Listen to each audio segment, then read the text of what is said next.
임재를 체험하시고 또 말씀을 통하여서 우리 하나님의 음성을 듣는 귀한 시간, 하나님의 뜻을 발견하는 귀한 시간 되기를 주님의 이름으로 축복합니다. 오늘 말씀은 로마서를 보겠습니다. 로마서 5장 12절부터 15절 말씀 되겠습니다. 로마서 5장 12절로 15절까지예요. 교독하겠습니다. 이러므로 한 사람으로 말미암아 죄가 세상에 들어오고 죄로 말미암아 사망이 들어왔나니 이와 같이 모든 사람이 죄를 지었으므로 사망이 모든 사람에게 이르렀느니라.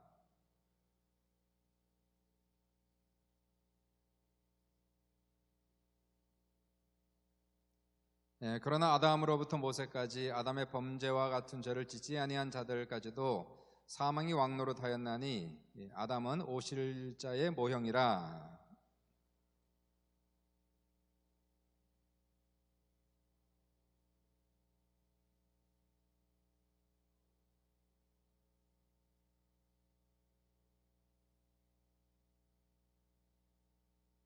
아멘. 제목은 죄의 해결책이라는 제목이에요. 한번 따라 보실래요? 죄의 해결책. 1928년도인데요. 알렉산더 플레밍이라는 과학자가 신기한 현상을 하나 발견했습니다. 보통 이제 과학자들이 그 세균을 배양할 때 쓰는 이 투명하고 동그랗고 납작하고 뚜껑이 있는 작은 접시가 있죠. 패트리 디시라고 하는데 보통 우리가 염증이 걸리면 소변 검사하지 않습니까? 소변을 패트리 디시에 넣어서 박테리아를 배양하는 거예요. 근데 패트리 디시에서 여기 우연히 곰팡이가 들어간 겁니다. 근데 신기한 게도 그 접시 안에서 배양하고 있던 세균이 자라질 않는 거예요. 그래서 플레밍 박사가 참 신기하다 생각해서 여러 과학자들과 함께 연구에 들어갔고, 그리고 10년 후에 페니실린이라고 하는 항생제가 처음으로 세상에 나오게 됩니다. 1940년대 대량 생산에 들어갔고, 페니실린 발명으로 말미암아 세균으로 인한, 박테리아로 인한 대부분의 염증은 페니실린으로 고칠 수가 있게 되는 놀라운 경이로운 그러한 발견을 하게 되죠. 보통 이제 페니실린을 가리켜서 인류를 구원한 약이라고 얘기합니다. 인간의 평균 수명이 1950년대에는 약 50대 초반이었어요. 염증에 걸리면 대부분 죽었다는 겁니다. 페니실린의 등장과 함께 인구 평균 연령이 현재 80대 정도로 올라가 있습니다. 페니실린 덕분입니다.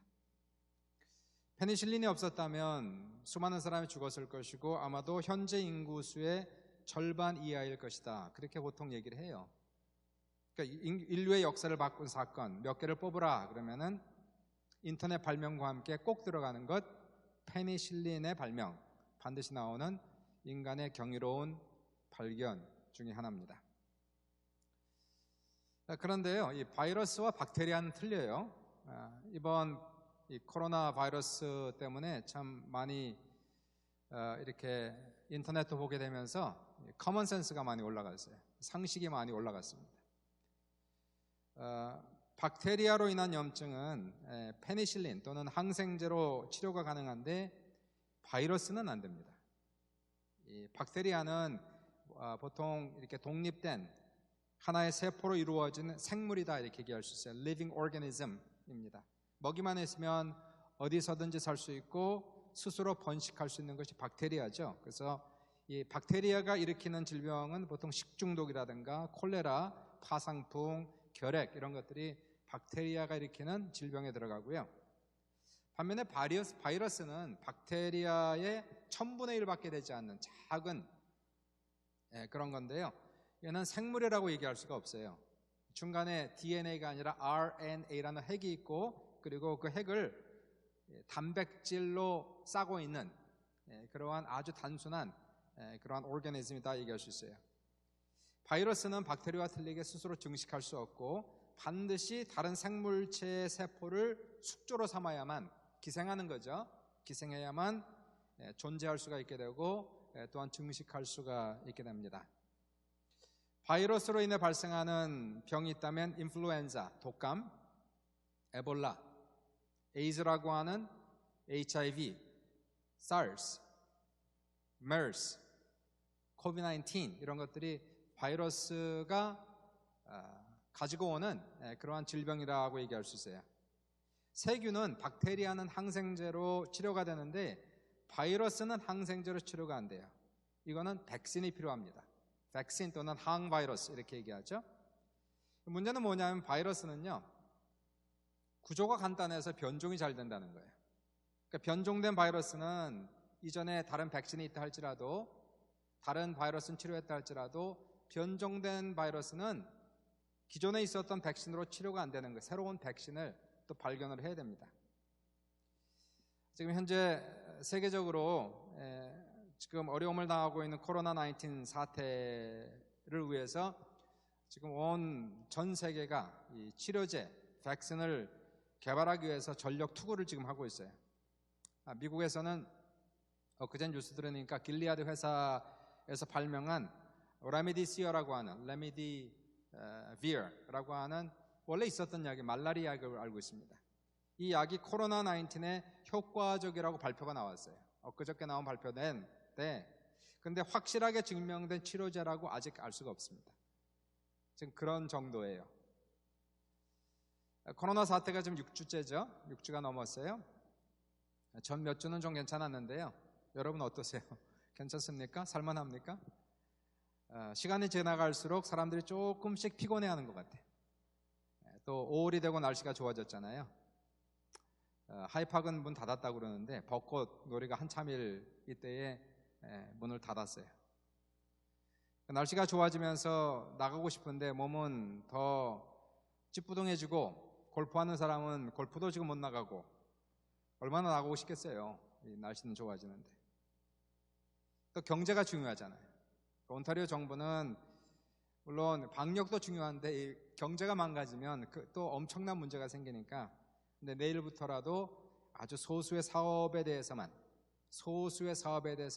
경제 활동을 재개한다라고 포드가 어제 그제 발표를 했습니다. 대단히 조심스럽죠. 경제를 하긴 해야 되는데 조심스러워요. 우리 교회는 언제 다시 모일 수 있을까요? 언제 이 빈자리가, 오늘 이렇게 온라인으로 예배드리는 성도들이 직접 이 자리를 채울 수가 있을까? 여러분 언제쯤 모일 수 있을 것 같아요? 제 추측에는 5월 달에는 안 될 것 같아요. 제 그냥 예상하는 겁니다. 6월 초에만 모여도 다행이 아닐까 그렇게 생각을 좀 해봅니다. 다시 모이더라도 아마 단계적으로 서서히 다시 모이지 않을까. 처음에는 소수가 다시 모일 수 있도록 허락하고 점점 숫자를 늘려가지 않을까 그렇게 추측이 돼요. 동의하는 게요, 조심해야 됩니다. 코로나 바이러스가 고개를 약간 숙인다고 해도 여전히 우리가 경계태세를 늦출 수가 없어요.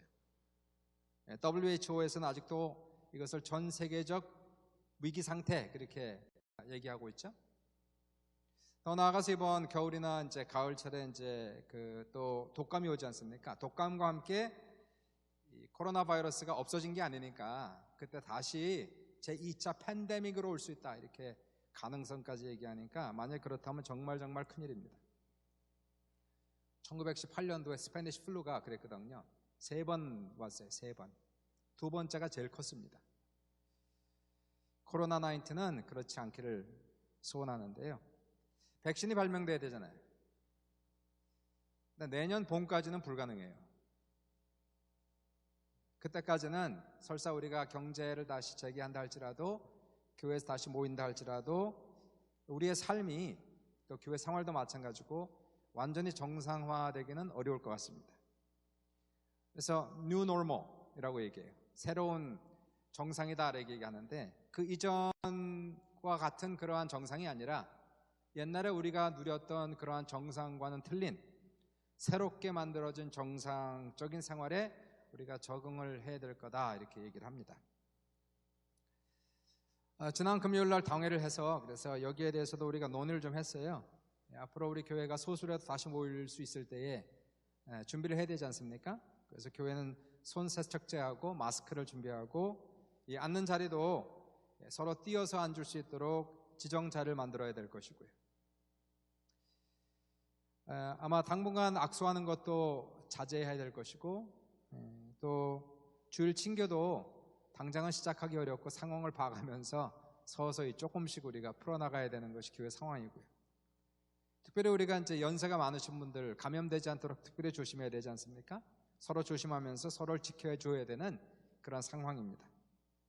어쨌든 오늘 아까 장로님 기도했지만 한 명도 이번 코로나19 사태에서 우리 교인들 중에서는 특별히 우리 하나님께서 지켜주셔서 한 사람도 이 병에 걸리는 일이 없도록 그러한 놀라운 하나님의 지켜주심이 여러분들에게 나타날 수 있기를 주님의 이름으로 축원합니다.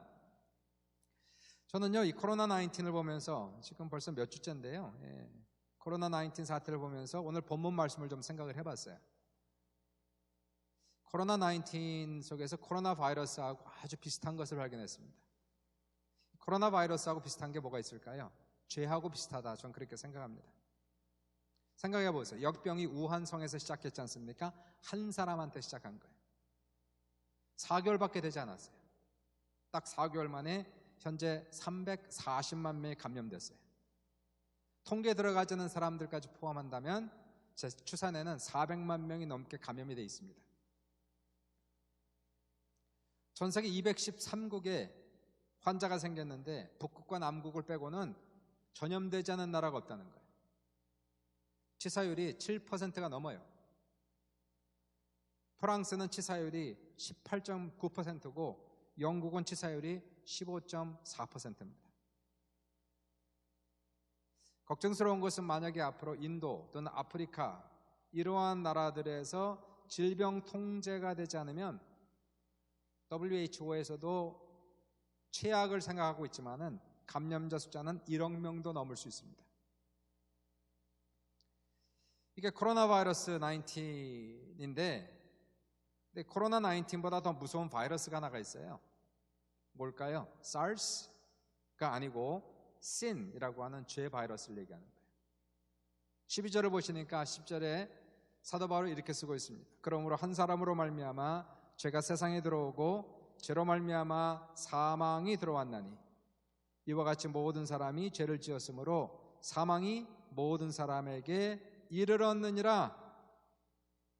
한번 신 바이러스의 전염률을 한번 보십시오.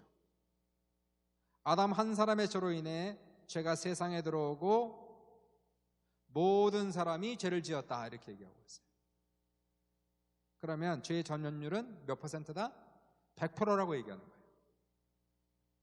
죄에 감염되지 않은 사람은 인류 중에 한 사람도 없다라고 얘기합니다. 여러분과 저를 포함해서 우리는 죄에 감염된 죄인이다라고 얘기하는 거예요. 로마서 3장 23절에 사도 바울이 말씀하시지만은 모든 사람이 죄를 범하였음에 하나님의 영광에 이르지 못하더니 라고 얘기하고 있어요. 감염률이 100%면 100%면 치사율은 몇 퍼센트일까요?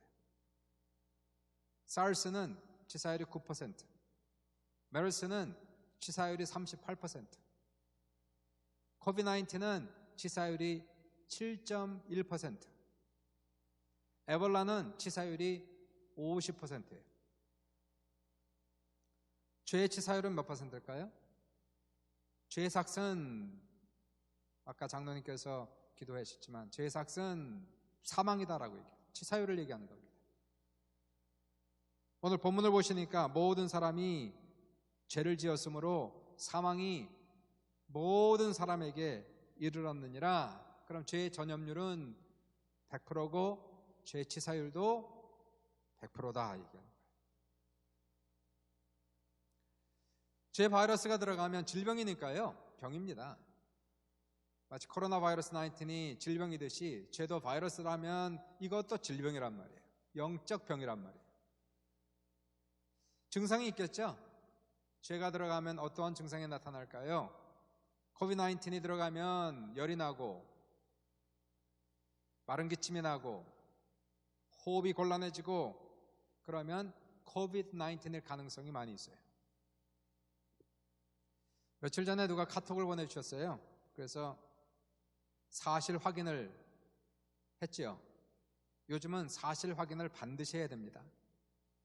며칠 전에 김정은 죽었다고 그냥 온통 루머가 돌았지 않습니까? 누군가 기가 막히게 북한 방송까지 만들었어요. 북한 방송을 만들어서 김정일 죽었다고 터뜨려가지고요. 사람들이 다 죽었는 줄 알았어요.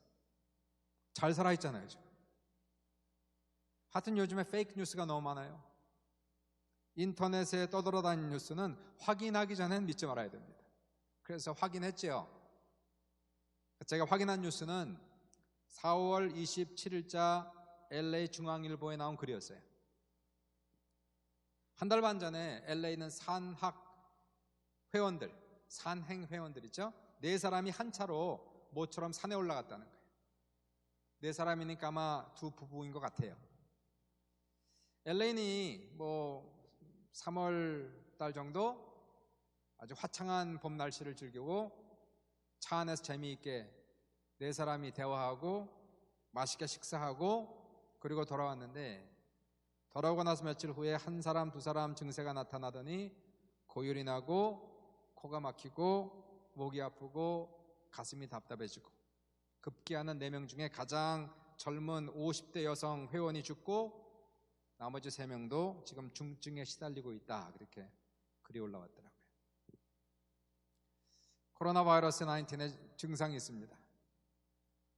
그리고 최악은 죽는다는 거죠. 죄라는 바이러스의 증상도 있겠죠.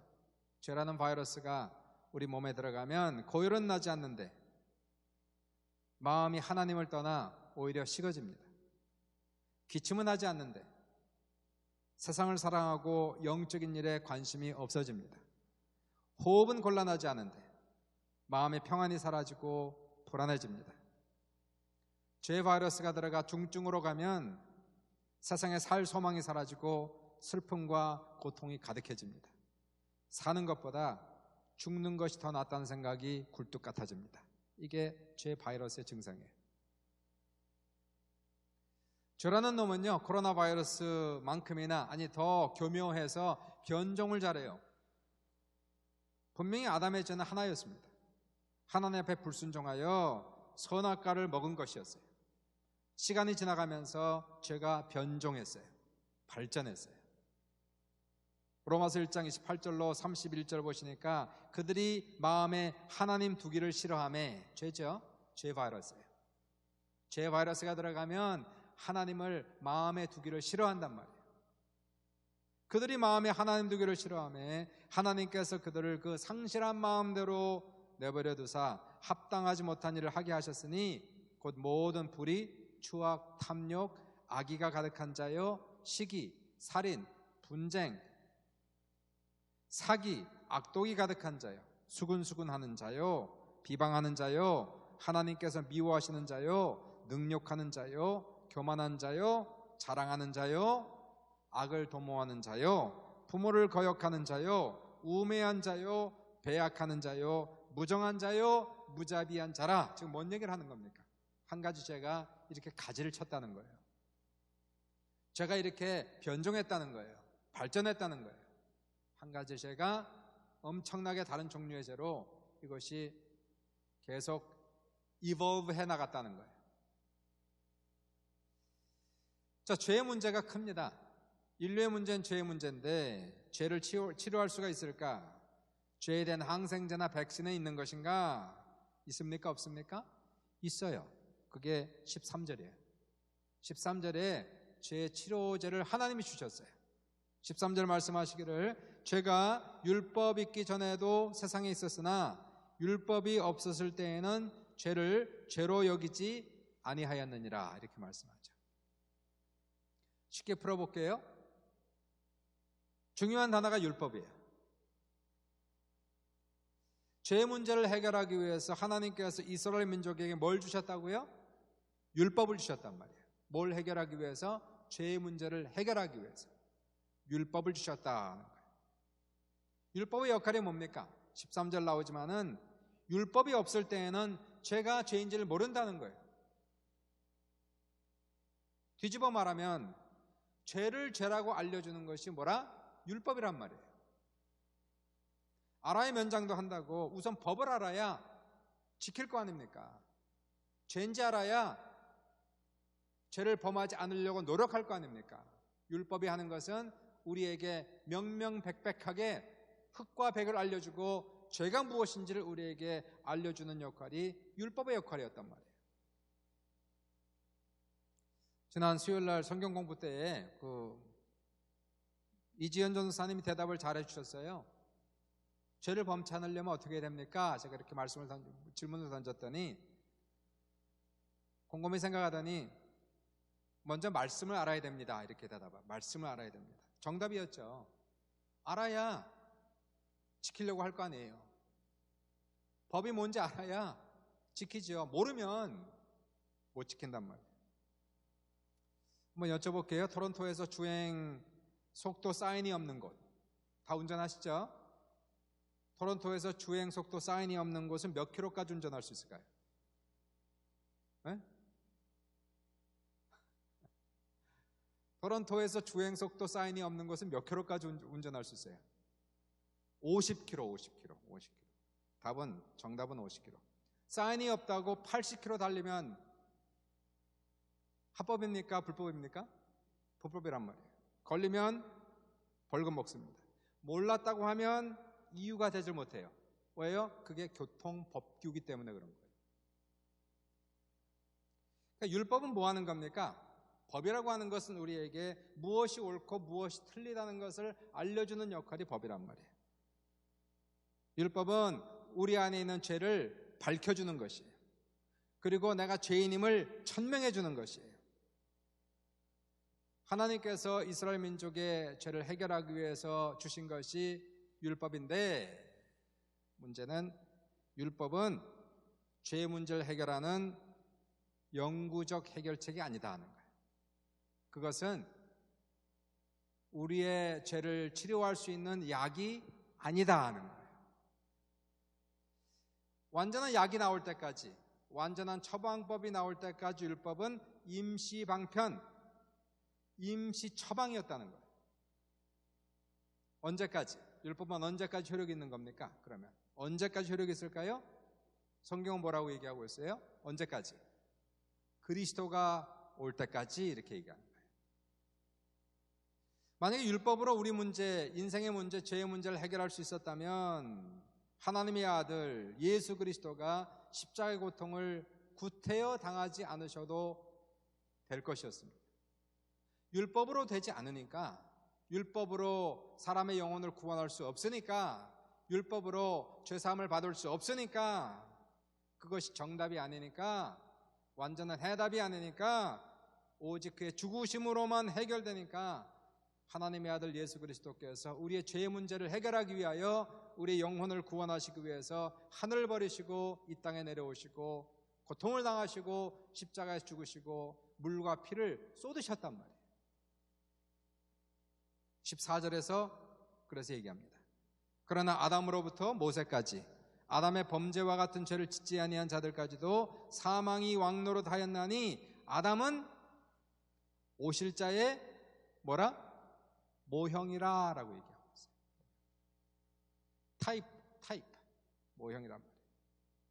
자, 아담은 오실 자의 모형이래요. 아담은 에덴 동산의 선악과를 따먹은 아담은 오실 자의 모형이라. 오실 자가 누굴까요? 혹시 누굴까요? 오실 자가. 오실 자의 모형이에요. 오실 자는 예수 그리스도 맞아요. 예수 그리스도. 한번 무슨 뜻인가 간단하게 설명을 드릴게요. 아담과 예수 그리스도를 비교하면서 이 아담은 오실 자의 모형이다. 그 의미가 무엇일까요? 생각해 보세요. 코로나 바이러스는 누구에 의해서 퍼진 겁니까? 어떤 한 사람, 두 사람의 한 사람이 한 사람. 우한성에 있는 야생 동물 고기를 파는 시장, Wild Animal Meat Market, 야생 동물 고기를 파는 시장에서 어떤 한 사람이 박쥐 바이러스에 전염이 된 거예요.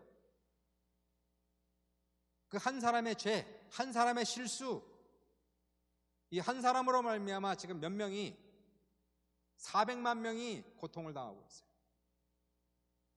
수많은 사람이 죽었어요. 한 사람 때문에 죽었단 말이에요. 한 사람의 실수. 근데 그 한 사람이, 우한성에 있는 그 한 사람이, 전염병을 일으킨 주범인 한 사람이 오실 자의 표상이란 말이에요. 오실 자의 표상. 그러면 그 오실 자가 누굴까요? 우환성에 있는 한 사람이 아담이라고 생각한다면 앞으로 오실 자의 표상은 누굴까? 어떤 사람일까? 그것은 바로 미래에 나타날 어떤 사람을 얘기하는 거예요. 누굴까요? 마치 페니실린을 발명한 알렉산더 플레밍 같은 사람, 이런 사람을 얘기하는 거예요. 지금 코비드-19 처방으로 라미디비어라고 하는 그 약이 좋다고는 하지만 이게 증명된 것도 아니고 설사 좋다고 해도 임시적인 거예요. 코비드-19을 치료할 수 있는 백신이 나올 때까지만입니다. 이거는 진짜 약이 나올 때까지 처방에 좋다는 거예요. 좀 고통을 줄일 수 있다는 겁니다. 치료하는데 15일 걸리면 10일 정도 걸린다는 거예요. 그 정도밖에 안 됩니다. 백신이 나와야 되는 거예요. 내년 봄쯤에. 아니, 한 걸음 더 나아가서 코비드-19뿐만이 아니라 페니실린처럼 대부분의 바이러스를 치료할 수 있는 백신, 대부분의 바이러스를 다 치료할 수 있는 백신, 그걸 누군가가 개발한다면 그것이야말로 인류를 구원하는 약이 된단 말이에요. 페니실린이 인류를 구원한 약이 됐듯이 바이러스를 치료하는 어떤 한 약이 개발된다면, 대부분의 바이러스를 다 치료할 수 있다면 그 약을 발명하는 사람은 인류의 구원자가 될 수 있겠죠. 그 얘기를 하는 겁니다. 지금 한 사람의 실수가 온 인류를 고통 속에 처박아 두었듯이 한 사람의 발명이, 나하고 관계없는 어떤 사람이 발명이 온 인류를 구원할 수 있다는 바로 이 비유를 지금 얘기하고 있는 거예요. 그런 차원에서 아담은 오실 자의 표상이다라고 얘기하는 거예요. 아담 한 사람이 죄를 범했어요. 그런데 그의 죄가, 내가 그 사람의 죄를 범했습니까? 내가 선악과를 따먹었습니까? 내가 그러한 우를 범했습니까? 아니요, 아담이 했단 말이에요. 아담이. 그의 모든 죄, 그분으로 인해서, 아담 한 사람으로 인해서 그 죄가 우리 모든 사람에게 미쳤단 말이에요. 전염되고 전가되고 수많은 사람이 고통 속에 들어가고 경제가 붕괴되고 직장을 잃고 사랑하는 사람을 잃고, 이 모든 것들이 어떤 한 사람 때문에 됐단 말이에요. 아담이 죄를 범했어요. 아담이. 근데 그 사람의 죄가 일방적으로 모든 인류에게 전염되었다, 전가되었단 말이에요. 나하고 관계없이. 그래서 사망과 저주가 온 인류 위에 왕노릇하고 있단 말이에요. 저주와 눈물과 고통 속에. 아담 한 사람 때문에. 물론 하나님께서 죄를 치료하기 위해서 율법을 주셨지만 이건 임시방편, 영구적인 해답이 아니란 말이에요. 그럼 언제 영구적인 해답이 찾아옵니까? 예수 그리스도의 십자가의 죽음이 영구적인 완전한 해결책이다, 이 얘기를 하는 거예요. 진짜 해결은 바로 예수님이 되시는 거예요. 아담 한 사람 때문에 그의 죄가, 그의 저주가, 그의 사망 권세가 온 인류를 덮쳤듯이 이제 예수 그리스도의 사람 한 사람 때문에, 그 한 분의 순종 때문에, 한 분의 십자가의 죽으심 때문에, 그의 죽으심으로 죄의 문제를 단번에 해결하셨단 말이에요. 그러므로 누구든지 이제 그리스도를 믿음으로 그리스도께 속한 사람, 그리스도께 연합한 사람에게는 바로 예수 그리스도의 의가, 예수 그리스도의 은혜가 우리에게 전가된단 말이에요. 아담의 죄가 모든 인류에게 전가되었듯이 예수 그리스도의 그분의 의가 믿는 사람들에게 전가된다, 그 얘기를 하는 거예요. 신학에서는 이것을 가리켜서 어려운 단어인데 imputed righteousness라고 얘기해요. 마치 아담의 죄가 우리에게 그냥 나하고 관계없이 전가되듯이 예수 그리스도의 의가 믿는 사람들에게 그대로 전가된단 말이에요. 전염된다. 그래서 아담은 오실 자의 표상이다, 그렇게 얘기합니다. 한번 결과를 보시고 마칠게요. 15절 보시니까, 그러나 이 은사는 그 범죄와 같지 아니하니 곧 한 사람의 범죄로 인하여 많은 사람이 죽었은즉 더욱 하나님의 은혜와 또한 한 사람 예수 그리스도의 은혜로 말미암은 선물은 많은 사람에게 넘쳤느니라. 한 사람 범죄, 한 사람 예수 그리스도의 은혜가 나오잖아요. 한 사람의 범죄가 모든 인류에게 미쳐서 모든 사람들이 죽었단 말이에요. 이제 하나님의 은혜와 한 사람 예수 그리스도의 십자가의 은혜로 말미암아 예수 그리스도의 선물, 그 선물이 믿는 모든 사람들에게 미친다라고 얘기하는 거예요. 참으로 놀라운 줄 아닙니까? 모든 인류는 육신적으로 우리는 아담의 자손이잖아요. 아담의 피가 흐른단 말이에요. 유전적으로 죄인이 되었단 말이에요. 그리고 우리 위에는 죄 위에는 사망이 왕노릇하는 겁니다. 저주가 왕노릇하는 겁니다. 마귀가 세상이 왕노릇하고 있는 거예요. 죄인이기 때문에. 그러나 이제 주님이 죄 해결책이 되셨어요. 죄를 해결하는 영구적인 약이 되셨어요. 십자가의 죽으심으로 말미암아 피 흘려 고통당하심으로 말미암아 죄의 문제를 단번에 해결하셨어요. 누구든지 예수를 믿으면 이제는 예수께 속한 사람이 되어서 예수 안에 있는 영생이, 예수 안에 있는 축복이, 예수 안에 있는 능력이, 예수 안에 있는 치료가 믿는 그 사람들에게 그대로 임한다는 거예요. 값없이 은혜로 거저 우리에게 부어주시는 놀라운 역사가 나타난다는 겁니다. 예수를 믿으면 아담 안에서는 사망이 우리 위에 왕노릇했는데 예수를 믿으니까 예수 생명이 이제 우리 위에 왕노릇하시는 거예요. 왕이라고 하는 것은 무슨 얘기입니까? 통치 아니에요, 통치.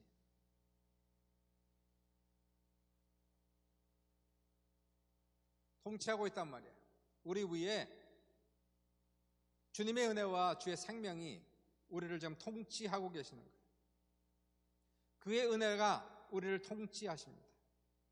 우리의 죄를 다 용서하시고 아무리 크고 무거운 죄라 할지라도 주홍같이 붉은 죄라 할지라도 70번에 7번 우리가 죄를 범했다 할지라도 예수 그리스도의 십자가의 은혜는 우리의 모든 죄를 씻어주시고 주홍같이 붉을지라도 흰 눈처럼 맑아지게 하시고 70번에 7번이라도 우리의 죄를 용서하시는 예수 그리스도의 은혜가 믿는 사람들에게 왕노릇하고 있다는 사실이에요.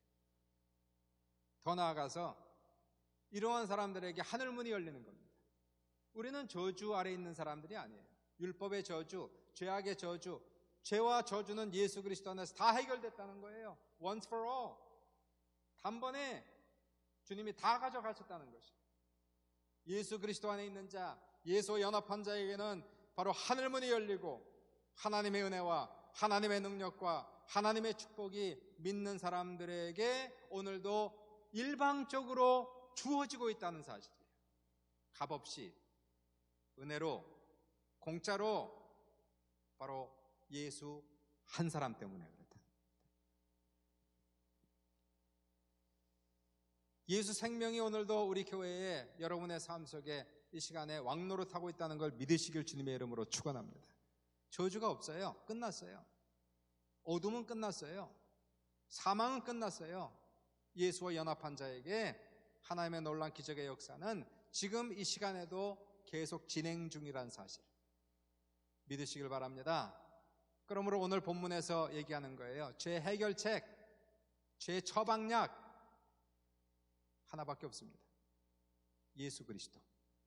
예수 그리스도의 십자가의 죽으심 그리고 그분의 부활하심으로 말미암아 이제 믿는 모든 무리들에게 하나님의 은혜와 생명과 하늘의 축복이 넘쳐날 수 있기를 주님의 이름으로 축원합니다. 걸어가신 아버지 감사합니다. 오늘도 귀한 이 시간에 저희들 주님 앞에 옵니다. 하나님 우리는 죄인입니다. 죄인이었습니다. 그러나 예수 그리스도의 보혈의 은총으로 말미암아 우리와 믿음으로 주님과 연합됨으로 이제는 주의 생명이 우리에게 임재하시고 주님의 의가 우리에게 전가되심으로 말미암아 우리를 죄인이라 말씀하지 아니하시고 의인이라 말씀하시고 하나님의 자녀 삼으심을 진심으로 감사하고 찬양합니다. 설사 우리가 연약하여 죄를 범했다 할지라도 주님께서 우리의 중보자가 되셔서 우리가 회개하며 주님 앞에 나아갈 때에 우리의 죄를 다 씻어 주시고 정결하게 하시고 거룩하게 하시고 다시 한번 우리를 맑게 하시는 놀라운 역사가 넘치게 하옵소서. 믿음으로 예수와 연합한 모든 사람들에게 예수 생명이 왕노릇하게 하여 주시옵시고 하나님의 놀라운 기적의 역사가 나타날 수 있도록 우리 아버지여 기름 부어 주옵소서. 오늘 시간에 말씀을 생각하며 하나님의 성찬을 받기 원합니다. 하나님의 놀라운 은혜가 넘치게 하시고 말씀을 기억하며 성찬을 감사함으로 받는 모든 사람들에게 죄와 사망과 저주의 권세가 한 길로 왔다 일곱 길로 떠나가게 하여 주시옵시고 생명과 축복과 평안과 능력과 승리가 예수 안에서 우리의 삶 속에 활짝 열릴 수 있도록 인도하여 주옵소서. 감사하며 예수님 이름 받들어서 간절히